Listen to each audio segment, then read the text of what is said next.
Hey everyone, welcome back to Corporate Decoder, the place where we read the reports so you don't have to.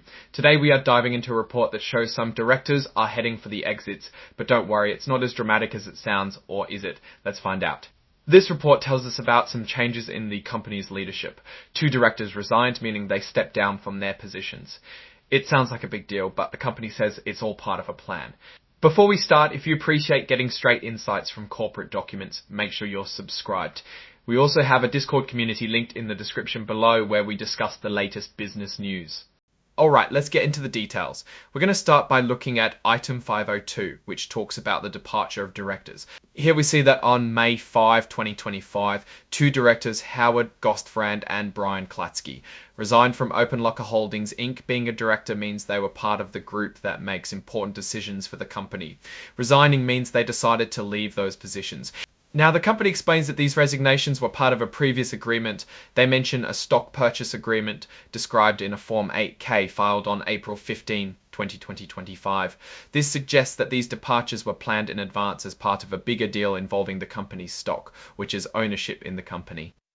Importantly, the company states that the resignations weren't because of any disagreements. This is pretty standard in these filings. It means the directors didn't leave because they were unhappy with how the company was being run. Companies will always claim this even if there was a disagreement. Next, we're going to look at item 9.01, which is about financial statements and exhibits. This section usually includes important documents related to the company's financial performance.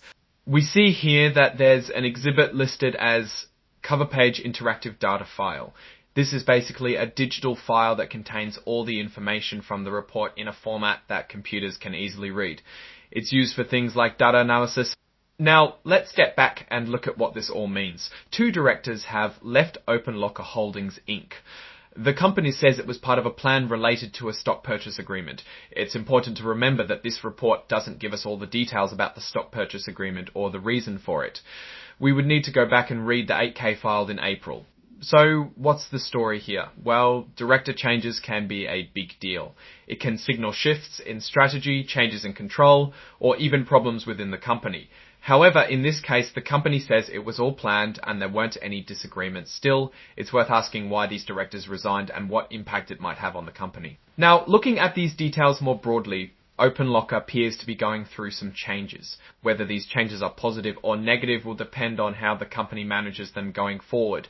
Director changes can be disruptive, but they can also be an opportunity for new leadership and new ideas. A notable risk is that these changes could create uncertainty for investors and employees. On the other hand, it could also attract new investors. Alright, that's our breakdown of OpenLocker's latest filing. What's your take on these director resignations and what they signal for the company's future? Drop your thoughts in the comments. If this analysis was valuable, hitting that like button really helps, and subscribe for more deep dives. Don't forget to check out the Discord in the description where we talk about the things discussed in this video and more. Thanks for watching. See you next time.